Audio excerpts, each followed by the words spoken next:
En este episodio, el episodio 4, te quiero hablar de los hábitos. Cómo reconocerlos y cómo cambiar los que no nos gustan. Hola, te damos la bienvenida al podcast Logra tu mejor versión de Matías Gandolfo, coach de alto desempeño. Visita nuestro sitio web matiasgandolfo.com para más tips, más herramientas y más contenidos. ¡Comenzamos!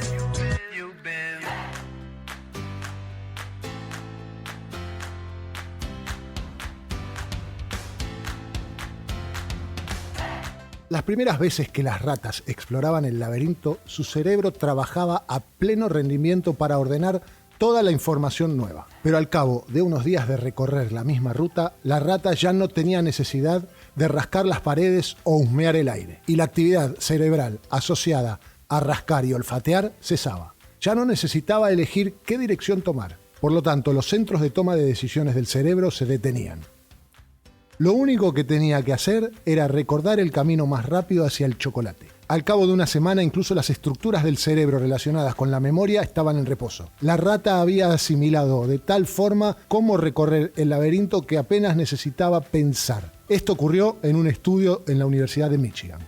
Pero esa asimilación, correr en línea recta, girar a la izquierda, comer el chocolate, dependía de los ganglios basales, según indicaban las investigaciones del cerebro. Cuanto más deprisa corría la rata y menos trabajaba el cerebro, esta diminuta y antigua estructura neurológica parecía adquirir el protagonismo. Los ganglios basales eran esenciales para recordar los patrones y actuar sobre ellos. Es decir, los ganglios basales almacenaban los hábitos aunque el resto del cerebro estuviera en reposo. La neurociencia comprobó que no podemos hacer dos cosas a la vez, no con la misma parte del cerebro. Por ejemplo, no podemos razonar y prestar atención a dos cosas a la vez. Sí podemos estar prestando atención y accionando con un hábito, porque este último lo maneja otra parte del cerebro, como te dije antes, los ganglios basales. Si yo estoy cocinando una tortilla, lo estoy haciendo con mis ganglios basales. Así que puedo hablar por teléfono y prestarle atención a la conversación. Ahora, se me pega la tortilla, se me prende fuego algo y debo dejar de prestar atención al teléfono para tomar el sartén y control de la cocina. Veamos la acción de sacar el coche en marcha atrás. Cuando aprendiste a conducir, para meter el vehículo por la entrada del garage, necesitabas una gran dosis de concentración. Esto implica abrir la puerta del garage, abrir la puerta del coche, ajustar el asiento, meter la llave para ponerlo en marcha, girarla en el sentido de las agujas del reloj, mover el retrovisor de adentro, los exteriores, revisar que no haya obstáculos, poner el pie en el freno, poner la marcha atrás, sacar el pie del pedal del freno, calcular mentalmente la distancia entre el garage y la calle a la vez que mantenemos las ruedas alineadas y controlamos si viene algún otro coche. Los tachos de basura, todo esto aprendido suavemente. Si esto lo hacemos muchas veces, vamos a generar un hábito. El hábito se produce en la rutina. En cuanto agarramos las llaves del coche, nuestros ganglios basales entran en acción. Una vez que empieza a desplegarse ese hábito, nuestra materia gris puede relajarse o cazar otros pensamientos, que es la razón por la que tenemos suficiente capacidad mental para darnos cuenta de que nuestro hijo se olvidó hoy el bolso. Los hábitos, según los científicos, surgen porque el cerebro siempre está buscando la forma de ahorrar esfuerzo,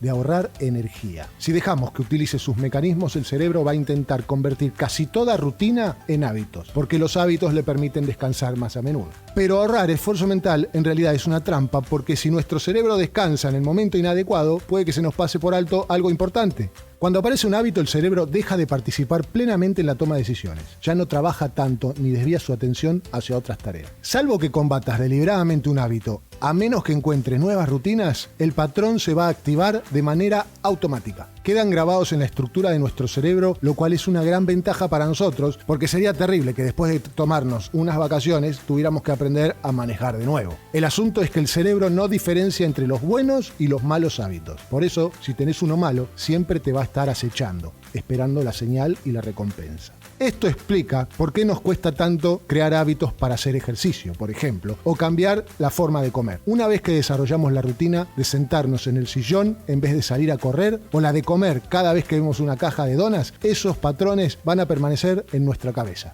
Los hábitos tienen tres partes: la señal, la acción y la recompensa. Debemos encontrar una señal sencilla y evidente y definir claramente la recompensa. En Minnesota se hizo un estudio en donde se le mostraban ciertas imágenes a un mono y se le enseñó a activar una palanca al aparecer esas imágenes para que largara jugo de naranja. Después de un tiempo, las imágenes de la resonancia magnética mostraban el patrón en su cerebro de tengo recompensa en cuanto estas imágenes aparecían en la pantalla, incluso antes de que llegara a activar la palanca para tomar el jugo de naranja. Es decir, las figuras que aparecían en la pantalla se convirtieron en una señal no solo para tirar de la palanca, cosa que le daba el jugo, sino también para una respuesta de placer dentro de su cerebro.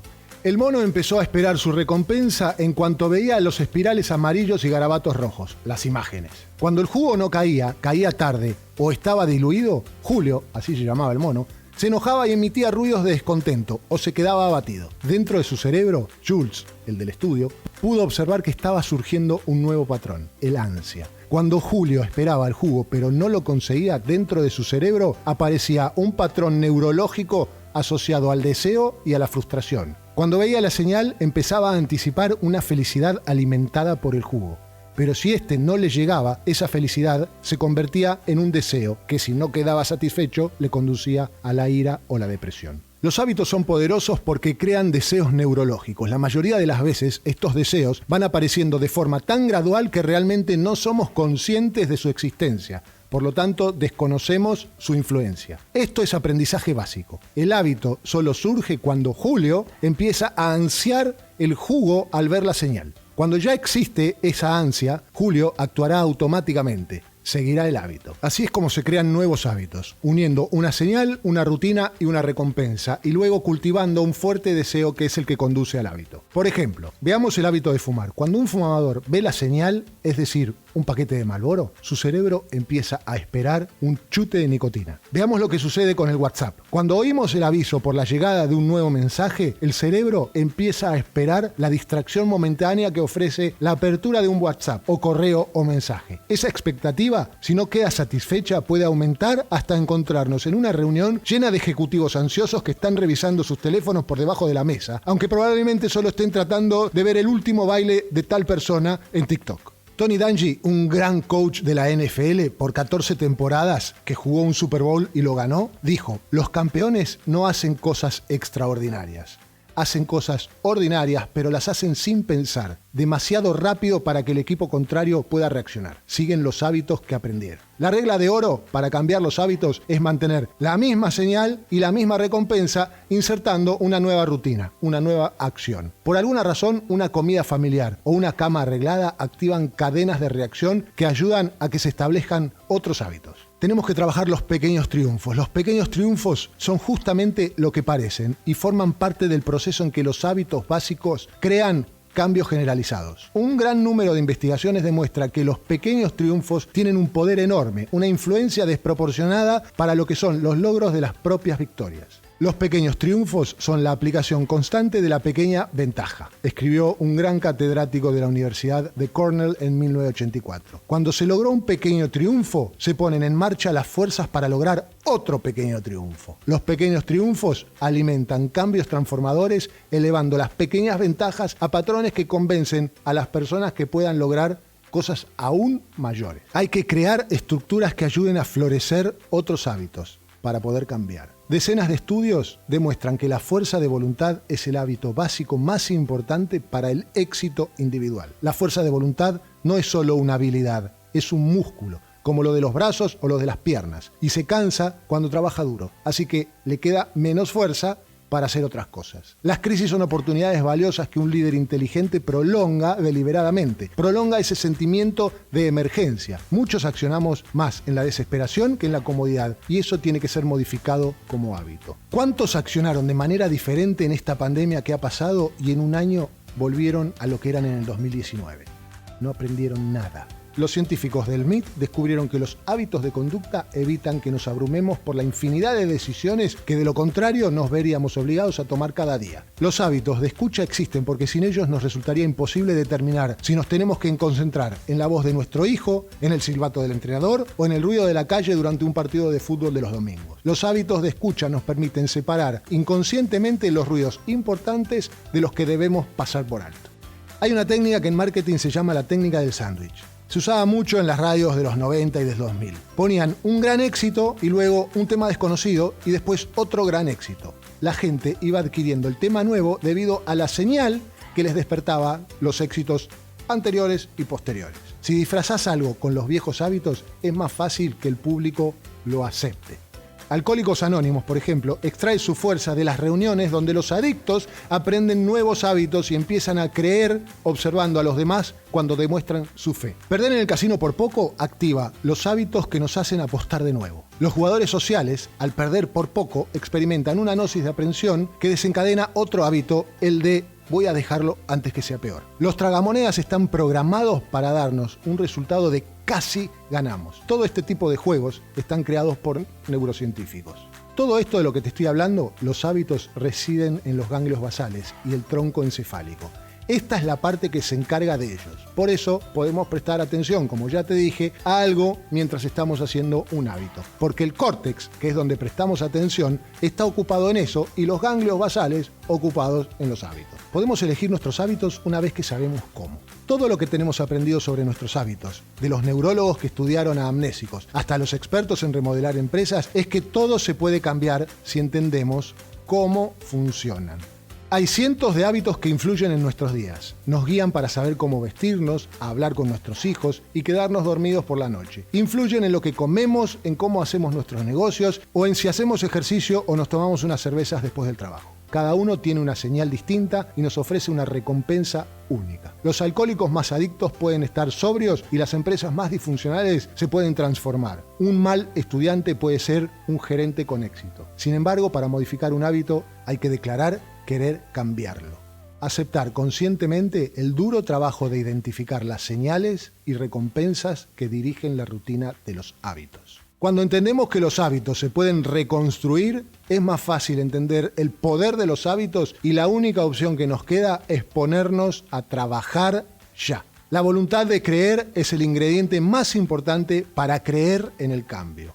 Como te hablé en episodios anteriores, nuestros paradigmas crean los mundos en que vivimos. Hay dos peces jovencitos que nadan juntos y se encuentran con un pez mayor que ellos que nada en sentido contrario. Al cruzarse les hace una señal con la cabeza para saludarlos y les dice: buenos días chicos, ¿cómo está el agua hoy? Los dos pececitos le hacen una cara de saludo y siguen. Nadan un poco más hasta que al final uno de ellos mira al otro y le dice: ¿qué carajo es el agua?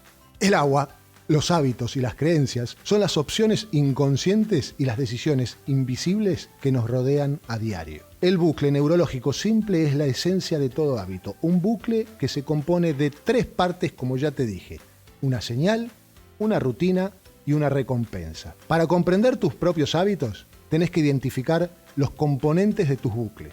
Cuando diagnosticaste el hábito de una conducta en particular, podés buscar formas de sustituir los viejos vicios con nuevas rutinas. Entonces, a partir de ahora te propongo estos pasos para transformar un hábito. Por ejemplo, para el hábito de ir a comprar un alfajor al kiosco. Como punto 1, identificar la rutina. La pregunta es: ¿cuál es la señal para esta rutina? ¿Es el hambre?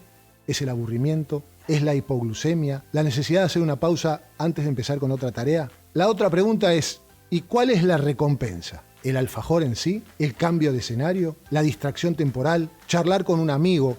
¿La explosión de energía que se produce después de esa dosis de azúcar? Tenés que experimentarlo y anotarlo en tu bitácora de vida para luego chequear. No es 3 minutos, pensarlo y listo. Puede que te lleve 3 días, 5 días o 20 investigar y no pensar en lo que ocurre. Al momento del hecho, ir a tu bitácora y anotarlo. El punto 2 es experimentar con la recompensa. El primer día de tu experimento, cuando sientas el impulso de ir al kiosco a comprar un alfajor, adapta tu rutina para que te aporte otra recompensa. Por ejemplo, en vez de ir al kiosco, salí a la calle, da una vuelta a la manzana y volvé a tu mesa sin haber comido nada. Al día siguiente, anda al kiosco y comprate una dona o un caramelo y comételo en tu mesa de trabajo. Al otro día, anda al kiosco, comprate algo salado y comelo mientras hablas con tus amigos. Luego probá con una taza de café. Luego, en lugar de ir al kiosco, andá a la oficina de tu amigo, habla unos minutos con él y volvé a tu mesa. Lo que elijas hacer en lugar de comprarte un alfajor no importa. La cuestión es probar distintas hipótesis para determinar qué deseo te está conduciendo a tu rutina. ¿Es el alfajor lo que realmente deseas o es hacer una pausa? Si es el alfajor, ¿es porque tenés hambre o es porque querés sentir una explosión de energía que te da el alfajor? A medida que vas probando 4 o 5 recompensas distintas, podés ir usando un viejo truco para observar los patrones. Después de cada actividad, anotá en un papel las 3 primeras cosas que se te pasan por la cabeza cuando volvés a tu mesa. Pueden ser emociones, pensamientos al azar, reflexiones sobre cómo te sentís o simplemente las 3 primeras palabras que se te ocurren. Hay 2 razones por las que es tan importante escribir estas 3 cosas, aunque sean palabras sin sentido. En primer lugar, te obliga a ser consciente momentáneamente de lo que estás pensando o sintiendo. Es más, los estudios demuestran que escribir unas palabras te ayudan a recordar lo que estás pensando en ese momento. Después de cada prueba tenés que ponerte una alarma que te avise que pasaron 15 minutos. ¿Por qué? Porque la finalidad de estas pruebas es determinar la recompensa que estás ansiando. Si a los 15 minutos de haberte comido una dona todavía sentís el impulso de levantarte e ir al kiosco, tu hábito no está motivado por un deseo de tomar azúcar. Si después de haber estado charlando con tu compañero en su despacho todavía querés comerte la dona, la necesidad de socializar no es la causa de tu conducta. Por otra parte, si a los 15 minutos de haber estado hablando con un compañero te resulta fácil volver a trabajar, ya identificaste la recompensa, que es la distracción temporal y socializar. Esto es lo que tu hábito pretendía satisfacer. Al experimentar con distintas recompensas, podés aislar lo que realmente ansías y que es esencial para rediseñar el hábito. El paso número 3 o punto número 3 es aislar la señal. Preguntarte, ¿desayunás a cierta hora cada día porque tenés hambre? ¿Porque el reloj dice que son las 11? ¿Porque los chicos empezaron a comer? ¿Porque estás vestido o vestida y es cuando se desencadena el hábito de desayunar? Cuando girás automáticamente el volante a la izquierda al dirigirte a tu trabajo, ¿qué es lo que desencadena esa conducta? ¿Una señal de tránsito? ¿Un árbol? ¿Saber que esta es seguro la ruta correcta? Todas esas cosas a la vez. ¿Cuál fue la señal que provocó que se activara el hábito de ir al trabajo en lugar del patrón de ir al colegio? Casi todas las señales habituales encajan en una de estas 5 categorías. Una reunión, tiempo, estado emocional, otras personas o acción anterior o inmediata. Al averiguar cuál es la señal para el hábito de ir al kiosco y comprar el alfajor con extra dulce de leche, escribí 5 cosas en el momento que notes ese impulso. ¿Dónde estás? ¿Qué hora es? ¿Cuál es tu estado emocional? ¿Quién más hay por acá? ¿Qué acción precede al impulso? El paso o punto número 4 es tener un plan. Escribir un plan de qué vas a hacer para reemplazar el hábito. Sé que todo esto implica trabajo y acción. Recordá que podés volver a escuchar cada podcast varias veces y que todo este trabajo que te propongo es para vos, para que logres tu mejor versión, para que logres tus sueños. No hay vacaciones, no hay recreos, no hay feriados cuando se trata de nosotros. Si vivimos al 100, vas a lograr lo que te propongas. Es un trabajo tedioso, es un trabajo complicado, es un trabajo incómodo. Si no te genera incomodidad todo este trabajo, es que no lo estás haciendo. Me encanta ser claro en esto. Nos costó muchos años de programas, de paradigmas, de hábitos, de creencias, llegar hasta acá. No lo vamos a hacer con sentarnos en el sillón a pensar o a charlarlo con alguien. Solo lo vamos a transformar accionando, y no accionando 3 minutos, 5 o 10. El tiempo que nos tenga que llevar, pero accionando constantemente, una vez, otra vez, otra vez, otra vez y otra vez. Gracias por estar ahí. Te pido por favor que me ayudes a que más personas logren su mejor versión compartiendo, recomendando y comentando. Yo leo y respondo todos los mensajes y dudas que vayan apareciendo con los ejercicios que propongo. Podés enviármelos a info@matiasgandolfo.com o dejármelos en los comentarios. Gracias por escucharnos. Te recordamos suscribirte a este podcast, compartirlo y ayudarnos a que más personas logren su mejor versión. También puedes seguirnos en Instagram, @Matías_Gandolfo. Nos vemos en el próximo episodio.